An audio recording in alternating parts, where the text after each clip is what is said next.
মা বাবা স্বার্থপর মিয়া, আপনার হাজারো লাখ লাখ বাবা হিসাব হইলো আরে রাগ পড়লে পর নামাজ রোজা বাদ দে, পয়সা কামাই করবে না, আমার টেয়ার দরকার, টেয়ার দরকার বেটা, টেয়া দে, সোজা কথা। এরপরে তুই মানুষটাও মানুষ, এটা পরে চিন্তা করবো, কিসের নামাজ কিসের আল্লাহ খোদা, আমার টেয়ার দরকার, টেয়া দে। হ্যাঁ যা বিদেশ যা, নইলে দেশে থেকে কাম কর, এত কথা বুঝি না, টেয়ার দরকার। স্বার্থপর দুনিয়া, তুমি নষ্ট হয়ে গেলে কেউ ভাবার টাইম নাই, কারো টাইম নাই, কারো টাইম নাই। পয়সা গইল্লা যদি চরিত্রহীন হয়ে যায়, অনেক ছেলে তোমরা তো এই সুযোগটা পাইছো, মা বাবার খামখেয়ালি, অভিভাবকের খামখেয়ালি, পরিবারের বন্ধন ছুটে গেছে, যার কারণে আজকে তোমাদের অসংখ্য ছেলে রাত দিন গুনাহ করার পরেও তোমাদেরকে টেনে ধরবে, ফিরাবে, এমন অভিভাবক অনেকের কপালে জোটে। 365 দিনে খোদার এক বছরে নামাজ পড়ে নাই, একদিনও ফজরের নামাজ, কিন্তু মানুষরূপী এই হাইওয়ানকে, আহারে তোর কপালে একটা মানুষ জোটে নাই যে তারে হাত ধরে বলবে, কিরে আব্বা তুই কোনোদিন ফজর পড়বি না?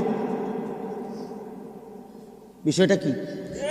ওর কপালে এমন একজন মানুষ জোটে নাই। আমার 75 বছর বয়সী মা, আলহামদুলিল্লাহ, আমার আম্মা এখনো আমার জিগায় ফুত নামাজ পড়ছে, খোদার কসম। আমার 75 বছর বয়সী মা আমার এখনো জিগায়। আমার এই 22 বছরের ওয়াজের জীবনে আলহামদুলিল্লাহ আল্লাহর দয়া, মা আমারে শতবার বলছে, ফুত সারা দেশে কত জায়গায় ওয়াজ করো, সাইও টাকা পয়সা লইয়া মানুষের লগে ঝামেলা কইরো না। এই কথাইটা আমার আম্মা আমারে মনে শতবার বলছে, শতবার, যে মানুষের লগে দিলে আইন না দিলে নাই। আমি হাল খাতা দিলে বহু মাহফিলের টাকা পাবো, বিশ্বাস করে, এমনি বললাম আর কি, বহু মা এমনি চলে আসছে, খালাস দিলে পারছে দিছে, না দিলে নাই, খালি বাল্লি। অর্থাৎ বুঝাইতে চাইলাম আব্বা ইনসান হও। আমরা তো চিল্লাই তোমাদেরকে বলি, কে বলবে? কতদিন হয় নারী দেখো, কতদিন হয় উলঙ্গ ছবি দেখো, কতদিন হয় মোবাইলে রাত দিন নর্তকী দেখো। এই যে বেঈমানের মতো চুল রাখছো, কেউ নাই তোমার অভিভাবক, কে তোমারে বলবে যে এটা মুসলমান না? পেশাব করে পানি নাও না। আল্লাহ নবী সাল্লাল্লাহু আলাইহি সাল্লাম নিজে হাতের আঙ্গুল দিয়ে দেখাইছে, সাহাবীরা দেখো এই কবরে আযাব হইতেছে, কেন জানো? নবী নিজে বলছে, এই ব্যক্তি প্রস্রাব করে ঠিক মতো পবিত্র হইতো না, এই কারণে তার কবরে আযাব হচ্ছে। এটা নবী বলে নাই? স্পষ্ট হাদিস বাবা, আল্লাহ নবী নিজে দেখাইয়া বলছে যে এই কবরে আযাব হচ্ছে। কেন? সে প্রস্রাব করে, দুইটা বর্ণনা, একটা হলো প্রস্রাব করে পবিত্র হওয়ার ক্ষেত্রে তার গুরুত্ব কম ছিল, আরেকটা বর্ণনা হইল প্রস্রাব করার সময় 1-2 ফুটা 3 ফুটা যে ছিটকা পড়ে পিছনে, আবার এই ছিটা থেকে ঠিক মতো সে ফরহেজ করতো না, খেয়াল করতো না, এমন জায়গায় এমনভাবে পেশাবও করে ফেলছে যার কারণে 2-4টা ছিটকা প্রস্রাবের লুঙ্গিতে জামাতে এসে পাল্টায় পড়ছে, অথচ সে গুরুত্ব দিত না। আল্লাহ নবী সাল্লাল্লাহু আলাইহি সাল্লাম বলেন, প্রস্রাবের ছিটা থেকে ঠিক মতো পাক ছিল না, খেয়াল করে নাই, খোদার কসম নবী বলছে এই কারণে তার কবরে আযাব হইতেছে। তোমরা বলো আব্বা, মাঝ বয়সী মুসলমান বলে কি পরিমাণ মুসলমান, কি পরিমাণ নওজোয়ান পেশাব করে পানি নেয় না, কি পরিমাণ কল্পনা করে, প্রস্রাব করে টয়লেট পেপার ব্যবহার করে না। এই অপবিত্র মানুষ তার জীবনটা কাটে কি বলে, রাত কাটে কেমন বলে? ইনসান হওয়া আল্লাহ তাআলা, আমি এই জন্য বলতেছিলাম আল্লাহ তাআলা আমাদেরকে হায়াত দিয়েছেন, আমরা অস্তিত্বহীন ছিলাম।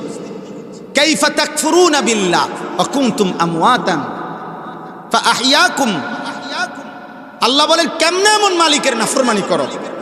আরে তুমি তো মৃত ছিলা, তোমার তো নাম ছিল না, আমি আল্লাহ তোমাকে জীবন দিয়েছি।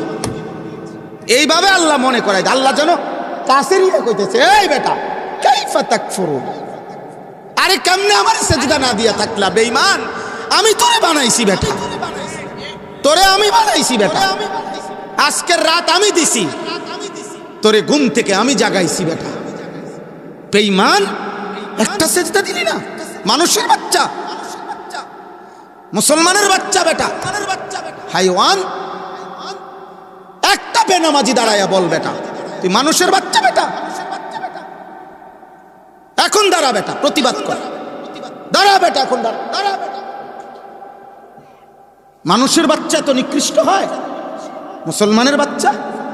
আল্লাহ বলছে কাইফা তাকফুরুন, বিষয়টা কি বান্দা? আমার নাফরমানি করছো কোন হিসাবে? অকুনতুম আমওয়াতান, তোমরা তো মৃত ছিলে, তোমাদের তো কোনো নাম ঠিকানা ছিল না। আগামী বছর কোন কোন বাচ্চা বাংলাদেশে জন্ম নিবে তাদের নাম নিশানা সরকারের খাতার মধ্যে আছে? বাংলাদেশের কোনো বিভাগের কাছে আছে? ইউনিয়ন পরিষদে লেখা আছে? তা আমরা কেউ জানি? তা আমাদের তো কোনো অস্তিত্ব ছিল না। আল্লাহ তাআলা সেখান থেকে আমাদেরকে হায়াত দিয়েছেন, হায়াত দিয়েছেন। হাল আতা আলাল ইনসানি হিনুম মিনাদ দাহর লাম ইয়াকুন শাইআম মাযকুরা ইন্না খালাকনাল ইনসানা মিন নুতফাতিন আমশাজ।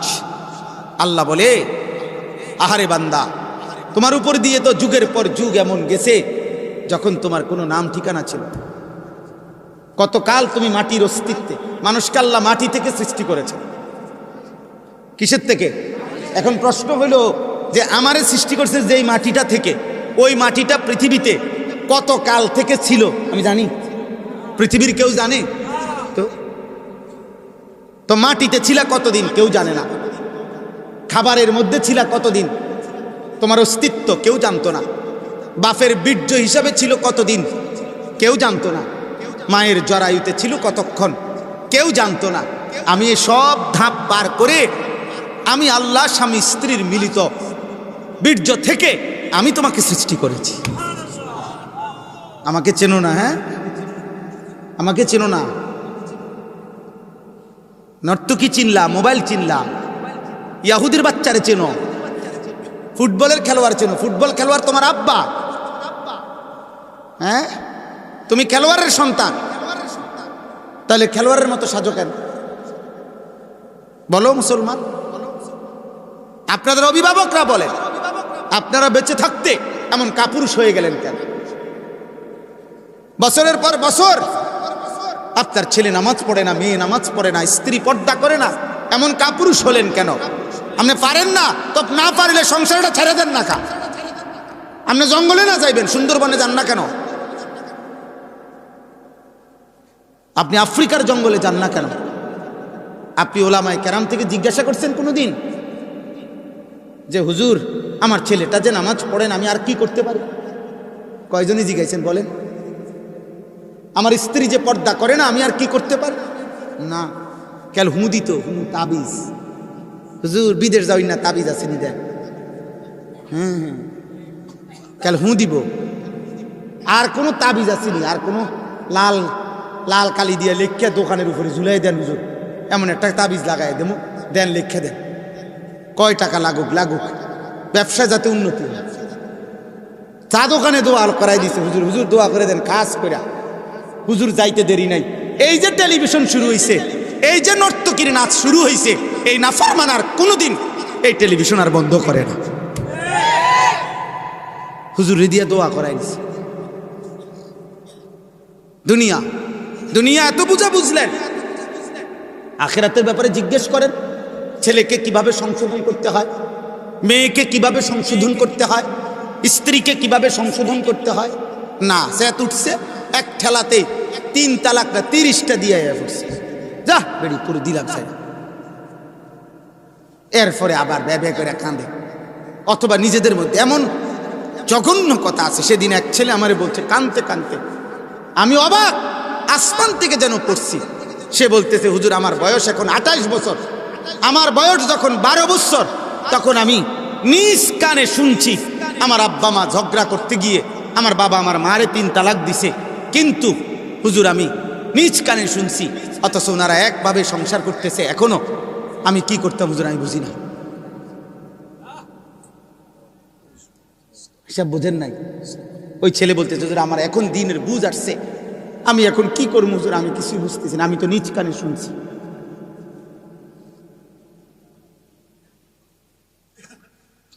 তো দুনিয়া খামখেয়ালি, দুনিয়া ভোগ করতেছে আর কি। দুনিয়া আখিরাত দিয়া করবো কি?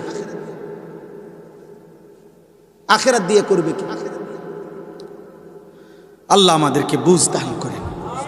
অতএব আমার উদ্দেশ্য এই একটা কথাই বলে, আল্লাহ আমাদেরকে জীবন দিয়েছেন, অনস্তিত্ব থেকে আমাদেরকে অস্তিত্বে এনেছেন কে? আল্লাহ আমাদেরকে হায়াত দিয়েছেন আব্বা। সেই মালিক বলছেন লিয়াবলুয়াকুম আইয়ুকুম আহসানু আমালা। কেন দিলাম হায়াত?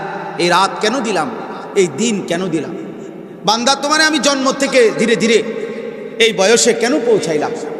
আমি আল্লাহ তাআলা তোমাকে শিশু, কিশোর, যুবক, বৃদ্ধ এই বয়সগুলো কেন দিলাম? এই হায়াত কেন দিলাম?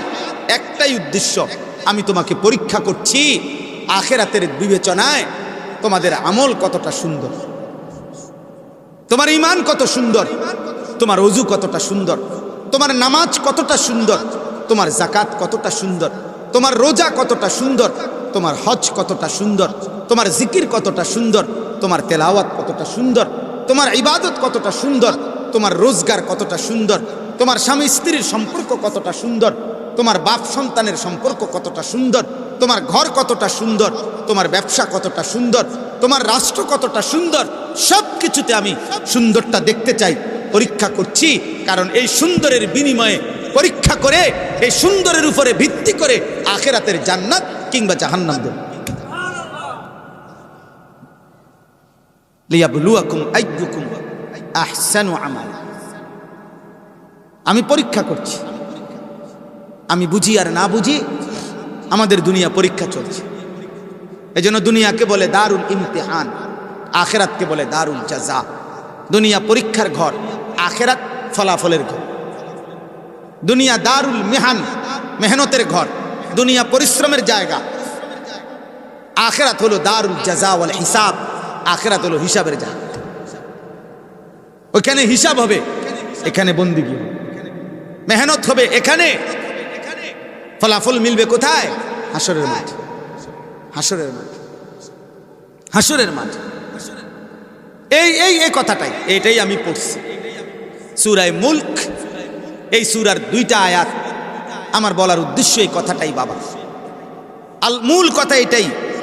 আল্লাহ তাআলা বলেন তাবারাকাল্লাযী বিয়াদিহিল মুলক। উচ্চ মহান, মহান আল্লাহ। গোটা গোটা রাজত্ব, এই কায়নাতের সবটা রাজত্ব যার এক হাতে। কার হাতে? ওয়াহুয়া আলা কুল্লি শাইইন কাদির। তিনি সকল বিষয়ে একই মুহূর্তে পূর্ণ ক্ষমতাবান। এই কথার অর্থ হইল একই সময়ে, মানে সকল বিষয়ে একই মুহূর্তে পূর্ণ সমান ক্ষমতাবান। মানে কি বুঝেন? মানে হলো, মনে করেন আল্লাহ তাআলা এমনও বলে নাই যে আমি সবার রিজিক দেবো, আমি দিমু, আমি পারমু দিতে, তবে আমার সময় দিতে হবে, সিরিয়ালে দিতে হবে। তোমরা সবাই এক লগে কইলে হইতো না। বুঝেন নাই কথাটা? দুনিয়ার ক্ষমতাধর ব্যক্তিও বলে ভাই আমি আপনাকে সবারই দিমু, কিন্তু আমার সময় দিতে হবে, সিরিয়ালে দিতে হবে। আল্লাহ তাআলা বলে না, 800 কোটি মানুষ যদি আমার কাছে একসাথে চায়, আমি একই মুহূর্তে একসাথে দিতে সক্ষম। আমি সব ভাষা আলাদা আলাদা বুঝি, আমি সব আওয়াজ বুঝি। এক আওয়াজের কারণে তোমরা সবাই একসাথে কথা বললো, আমি আল্লাহর বুঝতে কোনো অসুবিধা হবে না। তোমরা চিল্লাও, বলো, বাংলাটাও বুঝুম আলাদা, ইংরেজিটাও আলাদা বুঝুম। সুবহানাল্লাহ। 7 আসমানের ঊর্ধ্বে আমি আল্লাহ তাআলা যখন পরিচালনা করি, 7 তবক জমিনের নিচে আমি তখনই পরিচালনা করি। হিমালয় পর্বতের উপরে যখন রিজিক দেই, আটলান্টিক মহাসাগরের নিচে তখনই রিজিক দিই। মায়ের পেটে যখন বাচ্চা বানাই, আমার কোটি কোটি অন্যান্য প্রাণীর পেটেও আমি তখন বাচ্চা বানাই। একই দিনে, একই মুহূর্তে কোথাও জীবন দেই, কোথাও মৃত্যু। কেউ মরে, কেউ বাঁচে। এই ফ্যামিলিতে দাদা মরে গেছে, এই ফ্যামিলিতে আরেক মহিলার ঘরে বাচ্চা আছে, সব আমি করি, একই সময় করি। এই জন্য একই সময়ে সব ব্যাপারে সমান ক্ষমতাবান, সিরিয়াল টিরিয়াল নাই। ওয়াহুয়া আলা কুল্লি শাইইন কাদির। সুবহানাল্লাহ। আল্লাহ তাআলা বলে, বান্দা আমার ক্ষমতা আন্দাজই করতে পারো না। আমি মায়া করি দেখা, আমি একটু কয়দিনের খাইতে পড়তে দিছি দেখা, তুমি যেই মাতবুরি করো, তুমি মনে করছো আমি কিচ্ছু না। ওমা কাদারুল্লাহ হাক্কা কাদরি, আল্লাহকে আন্দাজই করতে পারে।